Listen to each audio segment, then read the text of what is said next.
திரிவேணி சங்கமம்னு நம்ம சொல்றாங்க. கங்கை யமுனை சரஸ்வதி கூடுகின்ற இடம் அப்படிங்கிறாங்க. யமுனையும் கங்கை இருக்கு, சரஸ்வதியை காணோம். ஏனென்றால் ஆரிய தொன்மங்களில், பிராமணிய தொன்மங்களில், வைதிக தொன்மங்களில் கூறப்படுகின்ற சரஸ்வதி இன்றுமே கண்ணுக்கு எட்டாத ஒன்றாகத்தான் இருந்திருக்கிறது. எட்டாத ரகசியமா பூமிக்கு அடியில் வரும்னு சொல்லுவாங்க. அன்றைய கங்கை பகுதி கூட ரிக்வேதத்தில் இடம்பெறவில்லை. கங்கை பகுதி கிழக்கிந்திய பகுதி, தென்னிந்திய பகுதிகளில் இருந்த நிலைமை என்ன? அங்கு நாகரிகங்கள் இருக்கவில்லையா? மக்கள் வாழவில்லையா? அவர்களுக்கு என்ன மொழிகள், பண்பாடு இல்லை. திராவிட மொழி பேசுகின்ற குடும்பம் அல்லது தமிழ் குடும்பமே நாகரிகமற்றவையாக இருந்தது. வைதிகர்கள் நுழைவால், சமஸ்கிருதத்தில் நுழைவால் அவர்கள் மூலமாக இந்த மக்கள் பண்படுத்தப்படுகின்றார்கள். பிற பிரிவு மக்களை இழிவு செய்கின்ற, அவர்களது தன்மானத்தையும் தன்னம்பிக்கையும் சிதைக்கின்ற ஒரு வரலாற்று வரைவியலை இவர்கள் மீண்டும் புதுப்பித்திருக்கின்றார்கள். நைல் நதி நாகரிகம்னா இன்றும் அந்த சின்னங்கள் அந்த நதியின் இருபுறமும் காணப்படுகின்றன. எல்லாமே பெருநதிகள். நாகரிகங்கள் பெரிய நிலப்பகுதியை கொண்டிருக்கின்ற பொழுது பெருநதிகளின் பெயரால் அறியப்படுமே தவிர உபநதிகள், துணை நதிகள், சிறு அந்த நீரோடைகளை வைத்துக் கொண்டு அந்த நாகரிகங்களை குறிப்பிடுவது கிடையாது. இந்திய வரலாறு ஒரு ஒற்றைத்தன்மை கொண்டதாக கூறப்படுகின்றது. நாகரிகங்கள் வளர்ந்த பிறகு புரோகிதன் நுழைகிறதே தவிர புரோகிதர்கள் எந்த நாகரிகத்தையும் உருவாக்குவது கிடையாது. மக்கள் உழைப்பு தான் நாகரிகத்தை உருவாக்குது. சிந்துவை சரஸ்வதி ஆக்குவது ஒரு பெரிய வரலாற்று சதி என்று கூற வேண்டும்.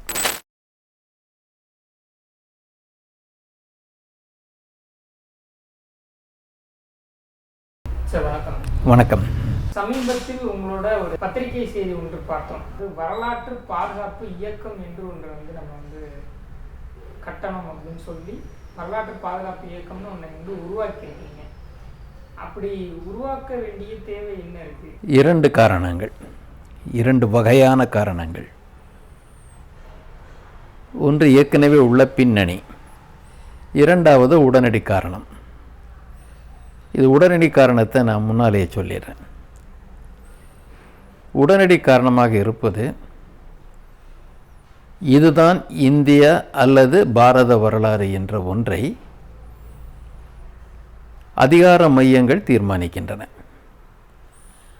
அதன் வெளிப்பாடாக NCERT, UGC பாட திட்டங்களை தருவதில் வெகு முனைப்பாக உள்ளன.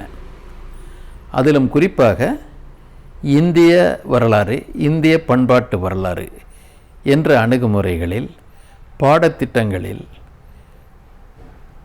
பாடங்களில், பாட புத்தகங்களில் அதிகமான மாற்றங்களை, மிக தீவிரமான மாற்றங்களை உடனடியாக கொண்டு வந்திருக்கின்றார்கள், கொண்டு வந்து கொண்டே இருக்கின்றார்கள். இது ஒன்று. மற்றொரு உடனடி காரணம்,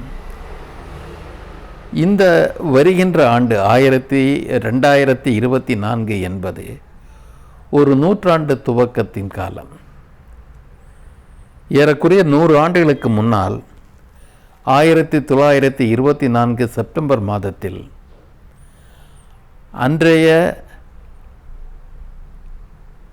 இந்திய தொல்லியல் துறையின் தலைவர், director general of archaeological survey of India, sir John Marshall அவர்கள் ஒரு ஆங்கில பத்திரிகையில் 1922 ஆண்டில் நடைபெற்று வந்த ஹரப்பா மொஹஞ்சதாரோ பற்றிய ஆய்வை குறித்து ஒரு கட்டுரையை வெளியிட்டிருந்தார். அதுதான் முதல் செய்தி. சிந்துவெளி நாகரிகத்தை பற்றிய முதல் செய்தி அறிக்கை என்பது 1924 ஆண்டு சர் ஜான் மார்ஷல் அவர்களால் வெளியிடப்பட்டது. இதில் குறிப்பிடத்தக்க அம்சம் என்னவென்றால், சர் ஜான் மார்ஷல் ஒரு உலக புகழ்பெற்ற தொல்லியல் ஆய்வாளர். அவர் இங்கு வருவதற்கு முன்னால் மத்திய கிழக்கு நாடுகளில், கிரேக்கத்தில், எகிப்தில் பல தொல்லியல் ஆய்வுகளை சிறப்பாக நடத்தி அதனால் புகழ் பெற்றிருந்தார். அவரை இந்திய தொல்லியல் கழகத்தின் தலைவராக நியமிக்க வேண்டும் என்று அன்றைய வைஸ்ராயாக இருந்த கர்சன் விரும்பினார். அவரை அழைத்து வந்து இந்த துறைக்கு அவர் டைரக்டர் ஜெனரல் என்ற பொறுப்பினை கொடுக்கின்றார். ஏறக்குறைய 1901-2 ஆண்டுகளில் நடைபெற்றது. இந்திய தொல்லியல் துறையின் பொற்காலம் என்று அவரது காலத்தை அழைக்கின்றார்கள். 1927ஆம் ஆண்டு வரை அவர் அந்த பதவியில் நீடிக்கின்றார். இடையில் முதல் உலகப் போர் தலையிடுகின்றது. ஆனால் அவர்தான் இந்தியர்களுக்கு தொல்லியல் துறையில் உரிய பயிற்சிகளை அளித்து அவர்களை கொண்டே தொல்லியல் ஆய்வுகளை பிறகு நடத்துவதற்கான வாய்ப்புகளை ஏற்படுத்தி தந்தவர். தீட்சித் போன்றவர்களோ, தயாராம் சாஹினி போன்றவர்களோ, ராக்கேல் தாஸ் போன்றவர்களோ, இவர்கள் எல்லாம் அவரால் பயிற்சி அளிக்கப்பட்டவர்கள். இந்திய தொல்லியல் துறை முறைப்படுத்திய ஒருவர், இந்தியர்களுக்கு பயிற்சி அளித்த ஒருவர் என்ற முறையில் அவருக்கு தொல்லியல் வரலாற்றில் மிகச்சிறந்த இடம் உண்டு. ஆனால் அந்த மார்ஷல் அவர்களை இன்று ஒரு மாபெரும் சதிகாரர் என்று குறிப்பிடும் வகையில் இந்த வகுப்புவாத ஊடகங்கள் ஒரு செய்தியாக கொண்டு வருகின்றன. மார்ஷலை கிறிஸ்துவ சதிகாரராக்குவது, ஆங்கிலேய சதிகாரராக்குவது, இந்தியர்களின் பெருமையை குறைக்க முயற்சியில் அவர் ஈடுபட்டாக காண்பிப்பது என்பதாக அவரை இப்பொழுது ஒரு வில்லனாக நம் முன்னால் கொண்டு வர விரும்புகின்றார்கள். இந்த சூழ்நிலையில் 1924ஆம் ஆண்டு அவர் தந்த முதல் அறிக்கையை பற்றிய ஒரு முக்கியத்துவம் வருகின்றது. சிந்துவெளி அகழ்வாய்வுகள் ஒரு மாபெரும் நாகரிகத்தின் வெளிப்பாடுகளாக அமைந்தன. அவர் அதை குறிப்பிடுகின்ற பொழுது ஏதோ ஐரோப்பியரின் முற்பட்ட நாகரிகம் என்பதாக குறிப்பிடவில்லை. அதற்கு அவர் சார்ந்த இனம் ஆரிய இனம் என்பதாக வைத்துக் கொண்டாலும் கூட ஆரிய பெருமிதமாகவும் காட்டவில்லை. மாறாக அறிவியல் பூர்வமான ஆய்வுகளின் அடிப்படையில் மிக துல்லியமான வாதங்களின் அடிப்படையில் அவர் அந்த நாகரிகத்தின் ஒரு கால அளவை தீர்மானிக்கின்றார். அதன் பிறகு அதன் சிறப்பு தன்மைகளை பட்டியலிடுகின்றார். பட்டியலிட்ட பிறகு அவர் சொல்லுகின்றார், இந்த சிந்துவெளி பகுதிகளில் அகழ்ந்து எடுக்கப்பட்ட நகரங்களின் இடிபாடுகள் ஏறக்குறைய கிமு 1500க்கு முற்பட்ட காலத்துடையது. அவற்றில் பல உச்சகட்ட இடிபாடுகள் என்பது கிமு 2500-2700 காலத்துக்கு உட்பட்டவை என்று ஒரு கால அளவை சொன்னார். இரண்டாவது அவர் கூறியது, இது இந்த வேத நாகரிகம் என்று கூறப்படுகின்ற அதுவரையில் கூறப்பட்டு வந்த காலத்திற்கு முற்பட்ட ஒன்று என்று கூறினார். எது வேத நாகரிகம் என்பது ஒரு வேறு விதமான, அது விவாதத்துக்குரிய ஒன்று. வேதமே நாகரிகமா என்பதே ஒரு கேள்விக்குரிய ஒன்று.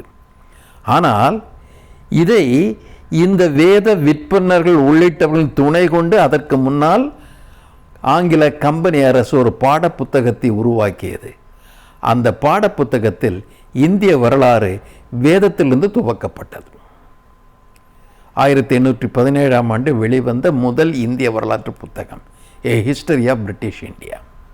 அந்த புத்தகத்தில் இந்த கால அளவு மூன்றாக இந்திய வரலாறு 3 கால அளவைக்கு உட்பட்டதாக தொகுக்கப்பட்டது. முதல் காலகட்டம், அதாவது இஸ்லாமியர் வருகைக்கு முன்னால் உள்ள காலகட்டம். அந்த காலத்தை அவர்கள் இந்து இந்தியா என்பதாக குறிப்பிட்டார்கள். இந்து இந்தியா என்று குறிப்பிடுவதே ஒரு வேடிக்கையான ஒன்று. அந்த விவாதத்திற்கான நேரம் இதுவல்ல. ஆனாலும் அந்த இந்து இந்தியா வேதத்திலிருந்து துவங்குவதாக கூறப்பட்டது. அந்த வைதிகத்தின் துவக்கம், நீட்சி, அதன் விரிவாக்கம் என்பதாக அந்த தொன்மை இந்திய வரலாற்றை அவர்களதில் கூறியிருந்தார்கள். அந்த செய்தி, அந்த வரலாறு துவக்கப்பட்ட காலத்தில் இந்தியாவில் தொல்லியல் ஆய்வுகள் நடத்தப்படவில்லை. தொல்லியல் துறையே அன்று உருவாக்கப்படவில்லை.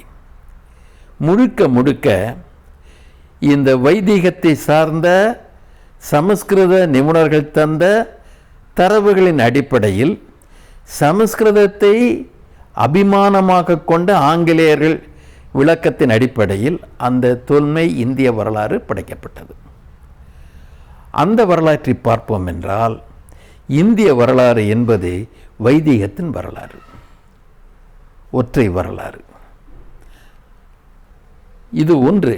ஆனால் அதில் உள்ள ஒரு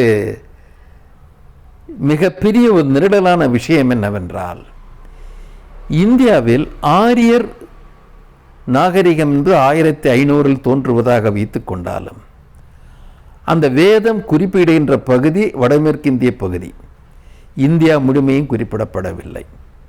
நமது கேள்வி, பிற பகுதிகளில், அன்றைய கங்கை பகுதி கூட ரிக்வேதத்தில் இடம்பெறவில்லை.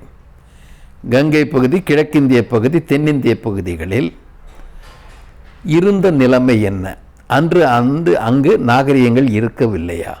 மக்கள் வாழவில்லையா? அவர்களுக்கு என்ன மொழிகள், பண்பாடு இல்லையா? இது ஒரு முக்கியமான கேள்வி.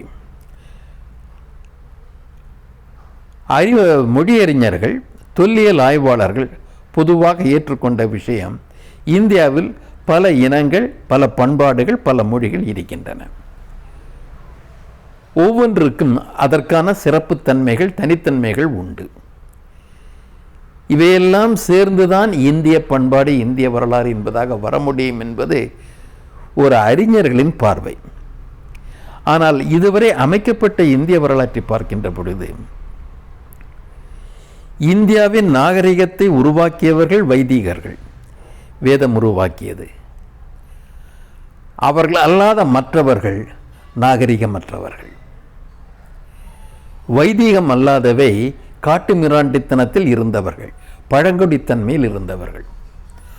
அவர்களுக்கு இவர்களது பரவல்தான் நாகரிகத்தை தந்தது என்பதான ஒரு கருத்தை, போலியான கருத்தை திணிக்கின்ற வகையில் இந்திய வரலாறு திணிக்கப்படுகிறது. ஒரு உதாரணத்திற்கு சொல்ல போனால், திராவிட மொழி பேசுகின்ற குடும்பம் அல்லது தமிழ் குடும்பமே அந்த கண்ணோட்டத்தின்படி நாகரிகமற்றவையாக இருந்தது. வைதீகர்கள் நுழைவால், சமஸ்கிருதத்தில் நுழைவால் அவர்கள் மூலமாக இந்த மக்கள் பண்படுத்தப்படுகின்றார்கள். பண்பாட்டு என்பது, நாகரிகம் என்பது வைதீகத்தால் விளைந்தது என்பதாக வருகிறது. இதை ஏற்றுக்கொண்ட இந்தியாவின் பல குடிகள் நாகரிகத்தில் இந்த ஆரியத்திற்கு உட்பட்டு இணங்கி போகின்ற குழுக்களாக அமைக்கப்படுகின்றார்கள். இந்திய நாகரிகம், இந்திய வரலாறு ஒரு ஒற்றைத்தன்மை கொண்டதாக கூறப்படுகின்றது. இது நம்பிக்கையின் ஒரு சிறு பிரிவினரின் நம்பிக்கையின் அடிப்படையில் உருவாக்கப்பட்டதே தவிர, ஒரு ஆய்வுகளின் மூலமாகவும் வாதங்களின் மூலமாகவும் நிறுவப்பட்ட ஒன்று அல்ல. நமக்கு தெரிந்த சமஸ்கிருதத்தின் எழுத்து வடிவம் என்பது கிபி 2ஆம் நூற்றாண்டு. ஆனால் தமிழ் மொழி இலக்கியங்கள் கிமு 5ஆம் நூற்றாண்டிலேயே இருந்தன என்பதற்கான ஆதாரங்கள் உண்டு. குறிப்பாக சொல்லப்போனால், மாமூலனார் ஒரு சங்க புலவர் நந்தர்களை பற்றியும் குறிப்பிடுகின்றார். அவர் காலத்தில் எழுச்சி பெறுகின்ற இந்த மௌரியர்களை பற்றியும் குறிப்பிடுகின்றார். மௌரியர்கள் எழுச்சி பெற்ற காலம் கிமு 4ஆம் நூற்றாண்டு. அவரது சமகால புலவராக மாமூலனார் இருக்கின்றார். அன்று பிராகிருதம் வடக்கில் கோலோச்சியது, சம்ஸ்கிருதம் இடம்பெறவில்லை. கிமு 3ஆம் நூற்றாண்டில் அசோக கல்வெட்டுகள் பிராகிருத மொழியிலும் கிரேக்க மொழியிலும் கரோஷ்தியிலும் வருகின்றன, சம்ஸ்கிருதம் இல்லை. ஆனால் அந்த காலத்திலேயே இங்கே தமிழ் இலக்கியங்கள் உண்டு, தமிழ் அரசுகள் உண்டு. அசோகன் கல்வெட்டுகள் சேரபுத்திரர், சோழபுத்திரர், பாண்டியபுத்திரர், சத்தியபுத்திரர் என்று தென்பகுதி மன்னர்களையும் அவர்கள் நிலப்பகுதிகளையும் குறிப்பிடுகின்றன. ஒரு அமைக்கப்பட்ட அரசுகள் இருக்கின்ற பொழுது பண்பட்டவை அல்ல என்று எப்படி கூறிவிட முடியும்? சமஸ்கிருதம் எடுத்துருவு பெறுவதற்கு முன்னாலேயே இங்கே தமிழ் மொழியில் இலக்கியங்கள் வர ஆரம்பித்து விட்டன. அற்புதமான அற இலக்கியங்கள் வந்து விட்டன. தமிழ் அரசுகள் உருவாகிவிட்டன. இவற்றையெல்லாம் வைதீகம்தான் பண்படுத்தியது என்று கூறுகின்ற அந்த வரலாற்று போக்கு ஏற்புடையதுதானா? ஏற்கனவே படைக்கப்பட்ட வரலாறு 1817 படைக்கப்பட்ட வரலாறு என்பது ஒருதலை சார்பாக இருக்கின்றது. ஒரு சிறு ஆதிக்க பிரிவினரின் தோற்றம், வளர்ச்சி, நீட்சி, விரிவாக்கம், இதுதான் இந்தியாவின் வரலாறு என்பதாக தரப்படுகின்றது. வரலாறு என்பது உண்மையை தர வேண்டுமே தவிர கற்பிதங்களை, கனவுகளை, தொன்மங்களை அப்படியே வரலாறாக ஏற்றுக்கொள்வது ஆக இருக்க முடியாது. ஆகவே இந்த ஏற்கனவே நமக்கு இந்தியாவில் உள்ள பிற மொழி பிரிவுகளுக்கு, பண்பாட்டு பிரிவுகளுக்கு, இனப்பிரிவுகளுக்கு உரிய இடம் அளிக்கும் வகையில் ஒரு தேசத்தின் வரலாறு படைக்கப்படவில்லை என்ற ஒரு மிகுந்த ஒரு குறைபாட்டை நாம் ஏற்கனவே வெளிப்படுத்தி வந்திருக்கின்றோம். அதை சரி செய்வதற்கு மாறாக அந்த ஒற்றை பண்பாடு பிறவருக்கு நாகரிகம் தந்தது என்ற கருத்தை தருகின்ற, பிற பிரிவு மக்களை இழிவு செய்கின்ற, அவர்களது தன்மானத்தையும் தன்னம்பிக்கையும் சிதைக்கின்ற ஒரு வரலாற்று வரைவியலை இவர்கள் மீண்டும் புதுப்பித்திருக்கின்றார்கள். இந்த ஒரு அடிப்படையில் பார்க்கின்ற பொழுது சிந்துவெளி நாகரிகத்தின் வெளிப்பாட்டின் 100வது ஆண்டு என்பது ஒரு சிறப்பான இடத்தை பெறுவதாக நாங்கள் நினைக்கின்றோம். ஏற்கனவே இருக்கின்ற இந்திய வரலாற்றியல் இந்தியாவின் பன்முகத்தன்மையை எடுத்து கூறுவதாக இல்லை என்ற குறைபாடு நமக்கு இருக்கிறது. அது வெறும் வைதீகத்தின் மூலமாக, சம்ஸ்கிருதத்தின் மூலமாகவும் அறியப்படுகின்ற, கூறப்படுகின்ற, அடித்தப்படுகின்ற வரலாறாக இருக்கிறது. அப்படி இருக்க முடியாத உண்மை வரலாறு என்பது அனைத்து மக்களையும் இணைக்கின்ற ஒன்று, உரிய இடம், உரிய அளவில் தரப்பட வேண்டிய ஒன்று என்பதாக நினைக்கின்றோம். சிந்துவெளி நாகரிகத்தின் 100வது ஆண்டு என்பது அதற்கான விவாதங்களையும் சிந்தனைகளையும் துவக்கப்படக்கூடிய ஒன்றாக இருக்க வேண்டும் என்று பார்க்கின்றோம். நூற்றாண்டு விழா இந்த சிந்தனையை ஊக்குவிக்கும் வகையில் அமைய வேண்டும் என்று நினைக்கின்றோம். இது உடனடி தேவை என்னவென்றால், இந்த சிந்துவெளியின் 100ஆண்டு விழாவை வடக்கில் வகுப்புவாத சக்திகள், ஆதிக்க சக்திகள், அரசு துறைகள் உட்பட இவற்றை சரஸ்வதி நாகரிகமாக சித்தரித்து விழா எடுத்துக் கொண்டிருக்கின்றன. மத்திய அரசின் 3 அமைச்சர் அடங்கி ஒரு குழு இதற்காக சிறப்பாக அமைக்கப்பட்டிருக்கிறது. சிந்துவை சரஸ்வதியாக மாற்றுவதற்காக நடப்பட்டிருக்கிறது. இது பிற மக்களது வரலாறுகள் மீது நடத்தப்படுகின்ற ஒரு தாக்குதல் என்று நினைக்கின்றோம். வரலாறு என்பது மக்களது வரலாறாக இருக்க வேண்டும் என்றால் மக்கள் அனைவரது வரலாறாக இருக்க வேண்டும். ஆகவே இத்தகைய வரலாற்றை ஆதிக்க சக்திகளின் தன்னல நோக்கம் மிகுந்த சதிகளிலிருந்து பாதுகாப்பதற்காக மக்களிடையே, வரலாற்று ஆசிரியர்களிடையே, அறிஞர்களிடையே, ஆய்வாளர்களுக்கிடையே ஒரு உணர்வினை தூண்ட வேண்டிய அவசியம் இருப்பதாக நினைக்கின்றோம். அதனால்தான் வரலாற்று பாதுகாப்பு இயக்கம் என்று கூறி இந்த ஒரு போக்கினை நாம் துவக்கி வைத்திருக்கின்றோம். அதாவது வரலாற்று பாதுகாப்பு இயக்கம் இங்கே உருவாகியிருக்கு, நீங்கள் உருவாக்கியிருக்கீங்க. இது போன்று உலக நாடுகளில், மற்ற நாடுகளில் இது போன்ற இயக்கங்கள் வரலாற்றில் உருவாகியிருக்குங்களா? அந்த மாதிரி நடந்திருக்கு? இல்லை, இது வரலாறுங்கிறது இயல்பாக உருவாக வேண்டியது. செயற்கையாக உருவாக்கப்படுகின்ற பொய்யான வரலாற்றிற்கு எதிர்வினை என்பதாக நாம் குறிப்பிடுகின்றோம். உதாரணமாக, பெருமிதத்தின் மீது சில வரலாறுகள் கட்டமைக்கப்படுவது உண்டு. பிளாட்டோனுடைய நூற்களில் மறைந்து போன அட்லாண்டிஸ் நாகரிகம் என்று ஒன்று குறிப்பிடப்படுகிறது. அது ஐரோப்பிய பெருமிதங்களுக்கு துவக்கம்.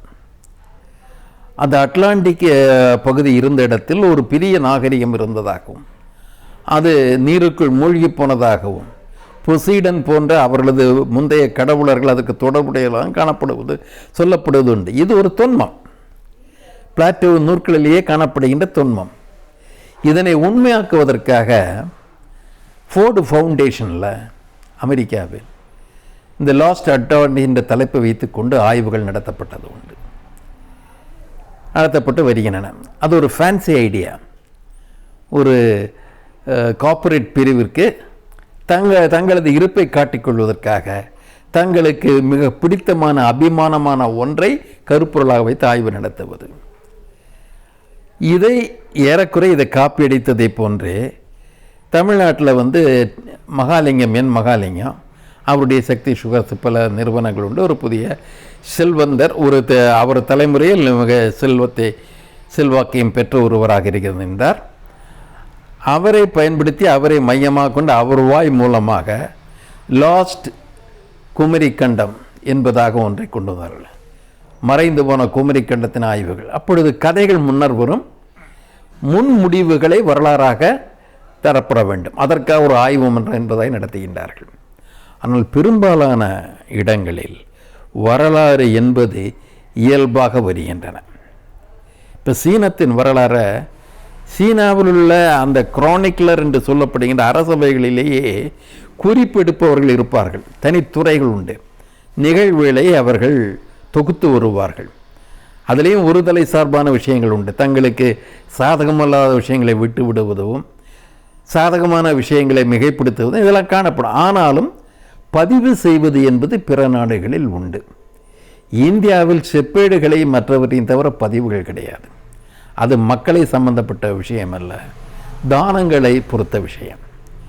இதுதான் இந்தியாவில் நடக்கிறது. ஆனால் வரலாறுகளை படைப்பதை பற்றி பலர் கவலைப்பட்டு கொண்டிருந்தார்கள். அப்படி சீன வரலாறு படைக்கப்பட்ட இந்தியாவில் கூட ஆங்கிலேயர் காலம் வரையில் நாம் அந்த 1817ஆம் ஆண்டு அந்த அணுகுமுறையை நாம் பயன்படுத்தி கொண்டிருந்தோம். வின்சென்ட் ஸ்மித் போன்றவர்கள் கூறியது உண்டு, இந்திய வரலாறு கங்கையிலிருந்து துவங்கக்கூடாது, இந்திய வரலாறு காவிரியிலிருந்து துவங்க வேண்டும், தாமிரபரணியில் துவங்க வேண்டும் என்று அவர் கூறுவதற்கு பல காரணம் உண்டு. ஆதிச்சநல்லூர் போன்ற இடங்கள் நடைபெற்ற அகழ்வாய்வுகளும் மொழியியலில் கால்டுவெல் போன்றவர்களது வெளிப்பாடுகளும் இதற்கு காரணமாக அமைந்தன. அதை தவிர அவர் பௌத்தத்தின் பிராகிருத ஆதாரங்களை எல்லாம் காண நேரிட்டது. இப்போ இந்தியா என்பது வைதிக இந்தியா அல்ல, வைதீகத்திற்கான மட்டுமே இந்தியா அல்ல. இங்கே பௌத்தம் ஜைனம் போன்றவையும் உண்டு, ஆரியமல்லாத திராவிடமும் உண்டு என்பதை அவர் ஏற்றுக்கொண்டுதான் இந்திய வரலாறு தெற்கிலும் துவக்கப்பட வேண்டும் என்று கூறினார். இந்த கருத்து வலுப்பெற்றது. 1915 வரையில் இந்திய வரலாறு என்பதாக அவர்கள் கூறிய ஒற்றை வரலாற்றை தான் பாடப்புத்தகங்கள் படித்தார்கள். 1915 சென்னை பல்கலைக்கழகத்தில் வரலாற்றுத்துறை நிறுவப்பட்டது. ஆய்வுத்துறையாக அது செயல்பட்டது. கிருஷ்ணசாமி ஐயங்கார் போன்றவர்கள் அதில் இடம்பெற ஆரம்பித்தார்கள். அங்குதான் இந்திய வரலாறு என்பதை பற்றிய ஆராய்ச்சிகளை தவிர்த்து தென்னிந்திய வரலாறு என்பதாக ஆராய்ச்சிகளை துவக்கினார்கள். வட்டார வரலாறுகள் என்பதாக குறிப்பிடப்பட்டன. தென்னிந்திய வரலாற்றின் ஒரு பிரிவாக தீட்சிதர் போன்றவர்கள் தமிழக வரலாற்றை பற்றி பேச ஆரம்பித்தார்கள். ஆகவே அந்த பகுதி மக்களது வரலாறுகளை தனி இணை வரலாறுகளாக மாற்றுகின்ற முயற்சி நீதி கட்சியின் காலத்தில் இந்த சென்னை ராஜதானியில் துவங்கியது.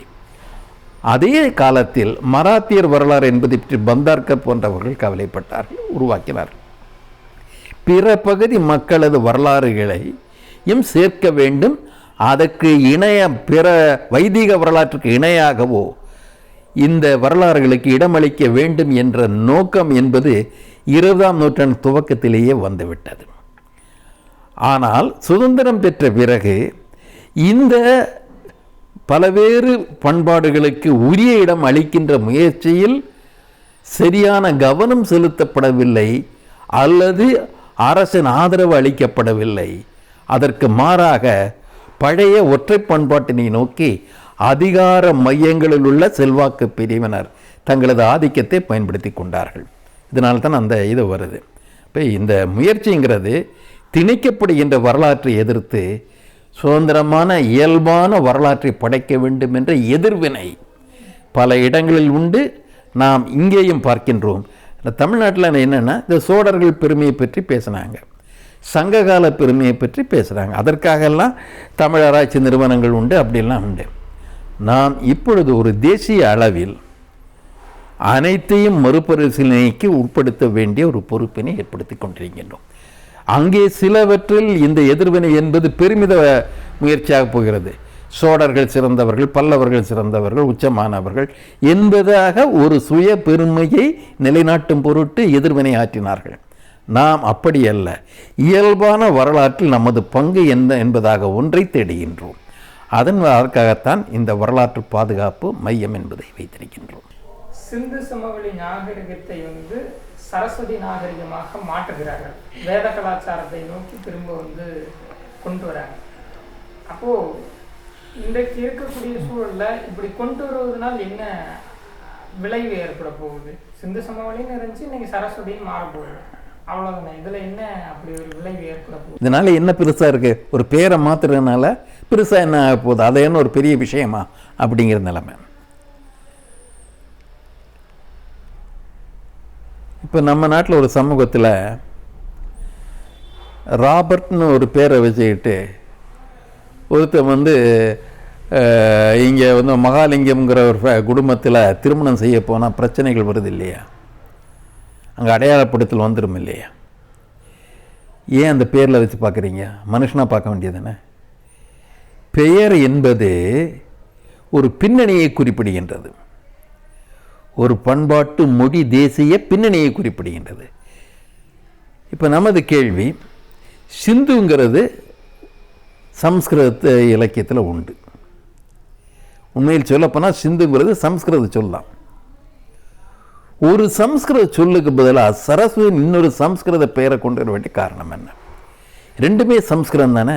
இப்போ சிந்துன்னு சொல்ல அவங்களுக்கு என்ன இட போகிறது? ஆரிய பெருமை பேசுகிறாங்க, வைதிக பெருமை பேசுகிறாங்க. வைதிக நூற்குள்ள சிந்து உண்டு. ஆனால் அந்த சிந்து நமக்கு வேண்டாம், சரஸ்வதி தான் வேணும்னு சொல்கிற அளவு என்ன? அப்போ அந்த பெயர் மாற்றத்தின் பின்னணியை பற்றி நம்ம கொஞ்சம் பார்க்க வேண்டியிருக்கு. சிந்து நதி இன்னைக்கு இருக்கு, அன்றும் இருந்தது. நமக்கு தெரிந்து 4000 ஆண்டுகளாக சிந்து இருக்கு.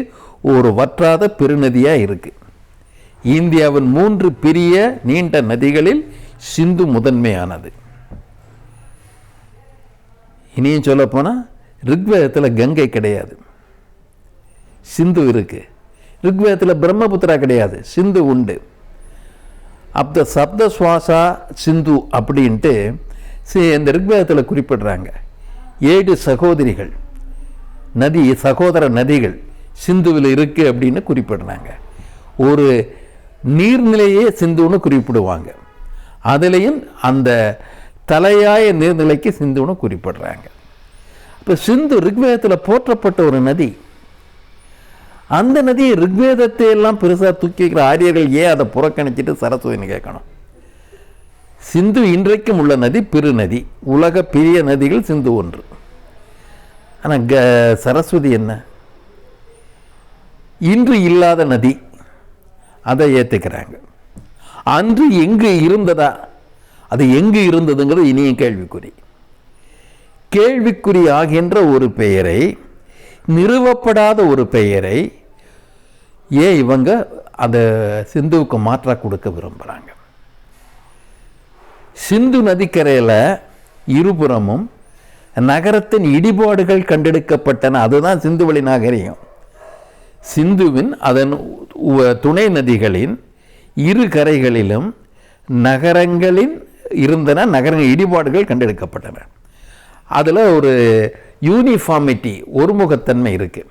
ஒரே மாதிரியான கட்டிடக்கலை, ஒரே மாதிரி நகர அமைப்பு, இவையெல்லாம் பார்க்குறாங்க. பார்த்துட்டு தான் அதுக்கு சிந்து நாகரிகம்னு பேர் கொடுக்குறாங்க. இன்றைக்கும் இருக்கு நகர்.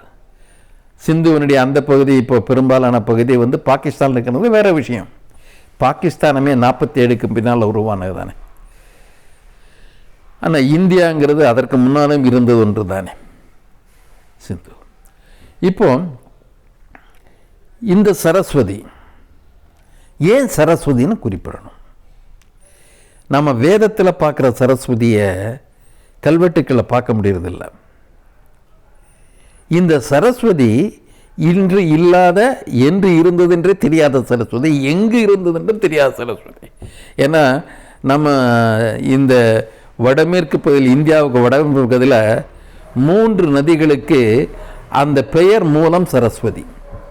ஜெர்சஸ், சரஸ்வதியினுடைய ஒரு மறுவல் ஜெர்சஸ் பாரசீகத்தில் இருக்கு. சரஸ்வதி என்ற மூலத்தையுடைய நதிகள் வந்து துருக்கி பகுதியிலே இருக்கு. ஆரியர்கள் எங்கெல்லாம் சென்றார்களோ செல்லுகின்ற இடமெல்லாம் சரஸ்வதி பெயரை தாங்கி சுமந்து கொண்டே சென்றார்கள். அவர்கள் பார்க்கின்ற நதிகளுக்கும் அதே பெயரை இட்டு தந்தார்கள். அதனால தான் திரிவேணி சங்கமம்னு நம்ம சொல்கிறாங்க. கங்கை யமுனை சரஸ்வதி கூடுகின்ற இடம் அப்படிங்கிறாங்க. யமுனையும் கங்கை இருக்கு, சரஸ்வதியை காணோம். ஏனென்றால் ஆரிய தொன்மங்களில், பிராமணிய தொன்மங்களில், வைதிக தொன்மங்களில் கூறப்படுகின்ற சரஸ்வதி என்றுமே கண்ணுக்கு எட்டாத ஒன்றாகத்தான் இருந்திருக்கிறது. கெட்டாத ரகசியமாக பூமிக்கு அடியில் வரும்னு சொல்லுவாங்க. அப்படி என்றால் என்றுமே கற்பனையில் இருந்த நதி என்று பொருளாகிறது அல்லவா? ஒன்று. ரெண்டாவது, இவங்க வந்து ஆகாச கங்கைன்னு ஒரு கங்கையை குறிப்பிட்டாங்க. எப்போ சிந்து பகுதியிலிருந்து கங்கை பகுதிக்கு பெயர்ந்த பொழுது அந்த நதியை புனிதப்படுது. அதுக்கப்புறம் தான் பின்வேத இலக்கியங்களாம் கங்கை இருக்கு. முன்வேதத்தில் கங்கை கிடையாது. ராமன் இருக்கணும் அயோத்தின்னு சொல்கிறபடி எங்கே வைதிகம் இருக்கிறதோ அதையெல்லாம் அங்கே வந்து புனிதமாகிவிடும். அந்த நதி புனிதப்படுத்த விட்டது. அது ஆகாச கங்கைன்னு சொன்னாங்க. வானத்திலிருந்து குதித்த நதியாக காட்டுகின்றார்கள். இப்போ மற்ற நதிகள்லாம் எங்கிருந்து குதிச்சது? இந்த நதிஸ்துதின்னு ஒரு பகுதி ரிக்வேதத்தில் இருக்குது. நதிஸ்துதி அது 9வது மண்டலத்தில் நதிஸ்துதின்னு வருது. பல நதிகள் பெயர் பட்டியலிடப்படுகின்றன. அந்த நதிகளில் சிந்து தான் முதன்மையானது, அது வேற விஷயம். கங்கையின் இடம் தானே. கங்கை வந்து கிராத்துங்கிற பேரில் ஒரு ஓரமாக இருக்கிற பகுதியாக சொல்லப்படுது. அதுக்கு ஒரு இடத்துல தான் அந்த கிராதை வருது, மற்ற இடங்களில் கிராதை காணும். கிராதர்கள் என்ற மக்கள் வசித்த பகுதி கிராத், கங்கையை காணும். இப்போ நதியை பற்றி உங்களுக்கு தெரிஞ்சிருக்க, அந்த நதியிலே வராத கங்கை இன்னைக்கு புனிதப்படுத்தப்பட்டிருக்கு. எந்த நதியை புனிதப்படுத்த வேண்டும், முதன்மைப்படுத்த வேண்டும் என்பது அந்த புரோகித ரிஷிகள் இனத்தின் நலன் சார்ந்த ஒரு விஷயம். இப்போ என்ன ரிக்வேதத்தில் சொல்கிறாங்கன்னா, பராசரர், பாரத்வாஜர் போன்ற ரிஷிகள் தங்களது யஜ்ஞங்களை நடத்தி அந்த ரிஷாக்கள் என்று சொல்லப்படுகின்ற அந்த பாசுரங்களை தொகுத்த இடம் சரஸ்வதி என்று சொல்லுகின்றார்கள். அவர்களது முனிவர்கள் வாழ்ந்த பகுதி கங்கை சரஸ்வதி பகுதி என்பதாக ரிக்வேதத்திலிருந்து அவர்கள் கூறுகின்றார்கள். அதனால் சரஸ்வதி முக்கியத்துவம் பெறுகிறது என்று.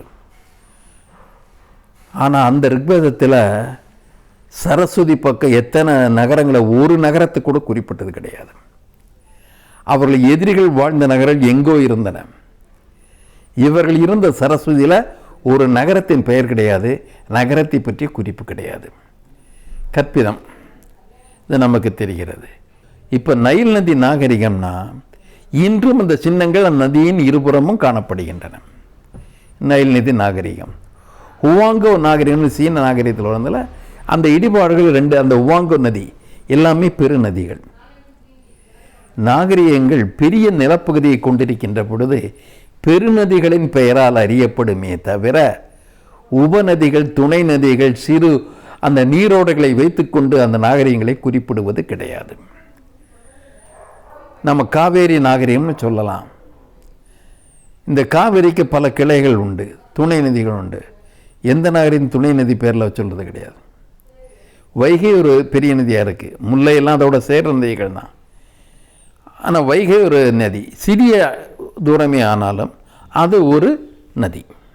தாமிரபரணி ஒரு நதி, மிகச்சிறிய நதி ஆனாலும் ஒரு நதி. அங்கே மக்கள் திரள்கள் ஒன்று கூடி தனிப்பட்ட ஒரு சமுதாயங்களை உருவாக்கி, பண்பாடுகளை உருவாக்கி, அரசியலை உருவாக்கி இருக்கின்றன. ஒரு நாகரிகத்துக்கு பெயரிடுகின்ற பொழுது இந்தியா உள்ளிட்ட எங்கும் உள்ள ஒரு மரபு என்னவென்றால் பெருநதியின் பெயரால் அந்த நாகரிகத்தை அறிவது. இப்போ நமக்கு பெருநதி இருக்கு, இல்லாமல் போல. சிந்து இல்லாமல் இருந்தால் கூட பரவாயில்ல, சிந்து இருக்கும் பொழுதே பெயரை ஏன் விட்டுவிட வேண்டும்? இப்போ சரஸ்வதின்னு இவங்க குறிப்பிடுற என்ன, இந்த சரஸ்வதி பக்கம் நகரங்கள் இருந்ததா ரிக்வேதத்தில் குறிப்பு இருந்தால் கூட சொல்லலாம். கிடையாது. யாகங்கள், யஜ்ஞங்கள், மந்திரங்கள் தான் சரஸ்வதி பக்கம் இருக்கு, வேறு எதுவுமே கிடையாது. பரத்வஜனுக்கு பரத்வஜன் இருந்த இடங்கிறதுக்காக இந்தியாவையே பரத்வஜ பூமியை மாற்றணும்ன்ட்டு முயற்சியா? நாம் எந்த பெருமித்தில் ஒரு தமிழ் பேரை கொண்டாங்க வைக்கணும்னு நம்ம சொல்லலை. ஆனால் சிந்து பகுதியில் நாகரிகம் சிந்து பெயரை மாற்றலை, தமிழ் பெயரை மாற்றணும்னு யாரும் கேட்கல, திராவிட பெயரை மாற்றணும்னு கேட்கல. அங்கே இருந்த நாகரிகம் அதன் கூறுகளை அடையாளங்களை வைத்துக்கொண்டு அது ஆரியர் அல்ல, ஆரியருக்கு முற்பட்ட நாகரிகம் மார்ஷல் சொல்கிறது தெரியல. அது உண்மைதானாங்கிறத ஆராய்ச்சி பண்ணுறோம். அது அறிவார்ந்த வாதங்களுக்கு ஏற்புடையதுனால ஏற்றுக்கிறோம். அப்போ அந்த நாகரிகங்களை நம்ம அந்த பெயர் நல்ல சிந்து நாகரிகம் என்று சொல்லப்படுகின்ற போது நகர நாகரிகம்னு அமைப்பு உறுதியாகிறது. நகர நாகரிகம் வரதில் நகரங்களை படைக்காத ஆரியர்களுக்கு புறம்பான நாகரிகம், அதற்கு முற்பட்ட நாகரிகம் உறுதியாகிடுது. இந்தியாவில் ஆரியர் அல்லாத வைதிகர்கள் அல்லாத பிறரும் பண்பாடுகளை படைத்திருக்கின்றார்கள், நகரங்களை உருவாக்குகின்றார்கள், நாகரிகத்தை படைத்திருக்கின்றார்கள் என்ற ஒரு உண்மை, வரலாற்று உண்மை எல்லா இனங்களுக்கும் பெருமிதம்னு சொல்லலை, அது தன்னம்பிக்கையை தருவது.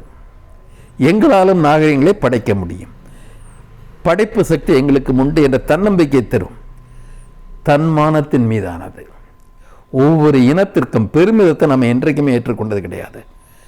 தன்மானத்தையும் தன்னம்பிக்கையும் தருகின்ற உண்மை செய்திகளை தேட வேண்டும். செய்திகள் உண்மை வேறாக இருக்க இவர்கள் இப்போது அதிக ஆதிக்கத்தின் மூலமாக பெயர் மாற்றம் செய்து அனைத்துமே ஒற்றை பிரிவிலிருந்தான் உருவாக முடியும் என்ற கருத்து திணிக்க விரும்புகின்றார்கள். இப்போ மற்ற பிரிவினர்லாம் என்ன, அவங்க என்ன எல்லாமே உபநடிகர்களா துணை நடிகர்களா? ஒரு தேசங்கிறது தேசியங்கிறது அப்படி கட்டமைக்கப்பட்டதில்லை, இணையாக கட்டமைக்கப்பட வேண்டியது. இணைக்கு பதிலாக துணையாகவோ ஒதுக்குப்புறமாகவோ தள்ளுகின்ற எந்த ஒரு வரலாற்றியலையும் நாம் மறுகேள்விக்கு உட்படுத்தப்பட ஆக வேண்டும். சிந்துவை சரஸ்வதி ஆக்கின்ற பொழுது ஒரு நகர நாகரிகத்தை யக்ஞ நாகரிகமாக மாற்றுகின்ற ஒரு சதி நடக்கிறது. அந்த யக்ஞ நாகரிகம் என்பது ஆரிய நாகரிகம் கூட சொல்ல மாட்டேன், ஆரியத்துக்குள் ஒரு பிரிவு இருந்தால் ஒரு பிரிவாக இருந்தால் புரோகிதர்களிருந்து நாகரிகமாக மாற்றப்படுகிறது. எந்த நாகரிகமும் புரோகிதர்களால் உருவாக்கப்பட்டதே கிடையாது. நாகரிகங்கள் வளர்ந்த பிறகு புரோகிதன் நுழைகிறதே தவிர புரோகிதர்கள் எந்த நாகரிகத்தையும் உருவாக்குவது கிடையாது. மக்கள் உழைப்பு தான் நாகரிகத்தை உருவாக்குது. அந்த உழைப்பிற்கும் புரோகிதத்துக்கும் சம்பந்தம் கிடையாது. இந்த உழைப்பின் விளைவாக வருகின்ற செல்வங்களை சுரண்டுவதற்கு புரோகிதம் பயன்பட்டிருக்கிறது.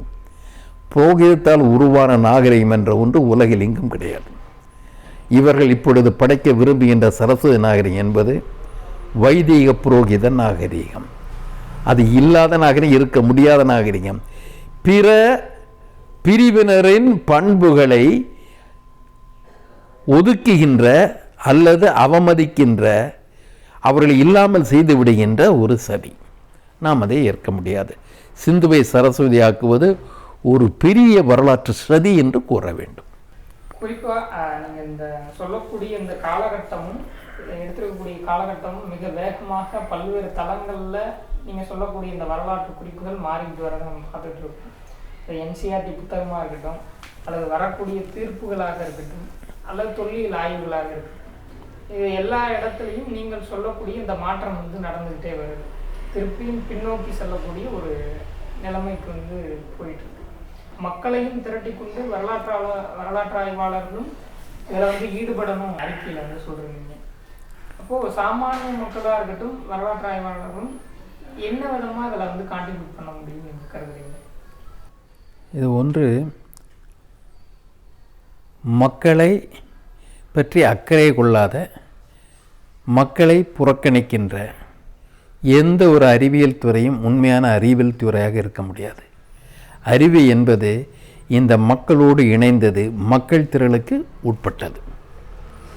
வரலாறு முன்னர் மன்னர்கள் வரலாறு, அரசர்கள் வரலாறு, ஆண்டவன் வரலாறு என்பது, அவதாரங்கள் வரலாறு என்பதாக கூறப்பட்டது. அவையெல்லாம் வரலாறு அல்ல, தொன்மங்கள் என்று இன்று நாம் கூறிக்கொண்டிருக்கின்றோம். இன்று வரலாற்றியல் என்பது மக்களை மையப்படுத்தி இருக்கின்ற வரலாற்றியல். அந்த வரலாறு உண்மையான வரலாறாக அமைந்து விட்டால், மக்கள் வரலாறாக அமைந்து விட்டால், மக்கள் வரலாறுன்னு பெருமிதம் என்று சொல்லலை, நமக்கு ஏற்பட்ட சோதனைகள், அதை எப்படி எதிர்கொண்டோம், எவ்வாறு நாம் காலந்தோறும் மாறிக்கொண்டே வருகின்றோம், அந்த மாற்றங்கள் உண்மையில் முன்னேற்றங்கள் தானா என்ற கேள்விகளை நாம் எழுப்புகின்ற பொழுது மக்களது முன்னேற்றம் என்பது உறுதிப்படும், கூர்மைப்படும். வரலாறு மக்களது வரலாறு தான். மக்கள் அக்கறை கொள்ளாத வரலாறா என்பதாக அது இருந்து விட முடியாது. மக்களை அக்கறை கொள்ள வைக்க வேண்டிய பொறுப்பு அறிவியல் துறையை சார்ந்தவர்களுக்கு, அறிவார்ந்த துறைகளை சார்ந்தவர்களுக்கு உண்டு. நாம் வரலாற்றை அப்படித்தான் பார்க்கின்றோம், மக்களை மையப்படுத்தி பார்க்கின்றோம். இந்த வைதிகம் அல்லாது என்று பார்க்கின்ற பொழுது உடைக்காமல் கொடுக்கின்ற வர்க்கம், உடைத்தே இழக்கின்ற வர்க்கம் என்ற 2 வர்க்கங்களை பார்க்க வேண்டியிருக்கிறது. நாம் உழைத்தவர்கள் பால் இருக்கின்றோம், உழைத்து இழைத்து போனவர்கள் பால் இருக்கின்றோம். அந்த வரலாறு முழுமையாக சொல்லப்பட வேண்டும். அப்பொழுதுதான் உழைப்பை தந்தவர்களுக்கு உரிய இடம் பொருளாதாரத்திலும் கிடைக்கும், வரலாற்றிலும் கிடைக்கும். இது மக்களோடு இணைந்த வரலாறு. மக்களை மையப்படுத்திய வரலாறை படைக்கின்ற பொழுது மக்களது அடையாளங்களை பற்றியும் நாம் கவலைப்பட்டாக வேண்டும். ஒரே மக்களினம் என்பது ஒரு நல்ல தன்மை. ஆனால் இந்த மக்களில் மாக்களும் உண்டு என்பதை நாம் புரிந்து கொள்ள வேண்டும். அதை நோக்கி முன்னேறுகின்றோம். சமத்துவ அடிப்படையில் இருக்கின்ற பொழுது ஒற்றுமை அங்கே முடிகிறது. சமத்துவம் தனி மனிதர்களுக்கு இடையே மட்டுமல்ல, சமூக பிரிவினருக்கிடையே மட்டுமல்ல, மொழி பிரிவினரிடையும் பண்பாட்டு பிரிவினரிடையும் கூட சமத்துவம் இருக்க வேண்டும். சமத்துவம் மறுக்கப்படுகின்ற வரலாறாக இது இருக்கின்றது. நாகரிகம் தருபவர்கள் ஒரு சிறு பிரிவினர், நாகரிகத்தை பெறுபவர்கள் பல பெரும் பிரிவினர். ஆகவே பெறுபவர்கள் கொடுப்பவர்களுக்கு அடங்கி போக வேண்டும், இணங்கி போக வேண்டும் என்ற கருத்து, அந்த நிலையை இந்த வரலாறு உருவாக்கிவிடக்கூடாது. மாறாக படைப்பவர்கள், கொடுப்பவர்கள் தங்களை இழப்பவர்களாக மாறிவிடக்கூடாது என்பதாக வரலாறு ஒரு உணர்வை தர வேண்டும். அந்த உணர்வை உருவாக்குவதற்கு ஒன்று வரலாற்று உணர்வு என்ற சரியான வரலாற்று உணர்வை மக்களுக்கு கொடுக்க வேண்டும் என்றால் கல்வித்துறையை சார்ந்தவர்களுக்கு முதல் அக்கறை இருக்க வேண்டும். கல்வி என்பது வேலை வாய்ப்பை மட்டும் வைத்து கொண்டு வருவது அல்ல, ஒரு சமூக மாற்றத்தை, டிரான்ஸ்ஃபர்மேஷன் ஆஃப் சொசைட்டி, அதை மையப்படுத்திய ஒன்றாக கல்வி இருக்க வேண்டும். இது வரலாற்றுத்துறை, வரலாற்று ஆர்வலர்கள் மட்டுமல்ல, எதிர்வினையாற்றி இணைத்தன்மையை பெற விரும்புகின்ற எந்த ஒரு பிரிவிற்கும், எந்த ஒரு அமைப்பிற்கும் இது பொருந்தும். நாம் பிறருக்கு இணையாக இருக்கின்றோம் என்பதை உறுதிப்படுத்த வேண்டிய பொறுப்பு உண்டு. அது அரசுக்கும் உண்டு, அதிகாரிகளுக்கும் உண்டு, ஆர்வலர்களுக்கும் உண்டு, அறிவாளிகள் என்று தங்களை தாங்களே நினைத்துக்கொள்ள அனைவருக்கும் உண்டு. அவர்களை ஒருமுகப்படுத்தத்தான் ஒரு இயக்கத்தை நாம் வைத்தோம். இது ஒரு மக்களை மையப்படுத்தி இயக்கம், மக்களை மையப்படுத்தி சிந்திக்கின்ற இயக்கமே தவிர இது வேறு எந்த ஒரு ஆதாயத்தையும் எதிர்பார்த்து வருகின்ற ஒன்று அல்ல. நிச்சயமாக பெருமித உணர்வின் அடிப்படையில் வரவில்லை, இன மோதல்களை உருவாக்குவதற்காக வரவில்லை. நாம் இணை அந்தஸ்தை பெறுவதற்காக போராடி கொண்டிருக்கின்றோம். நன்றி.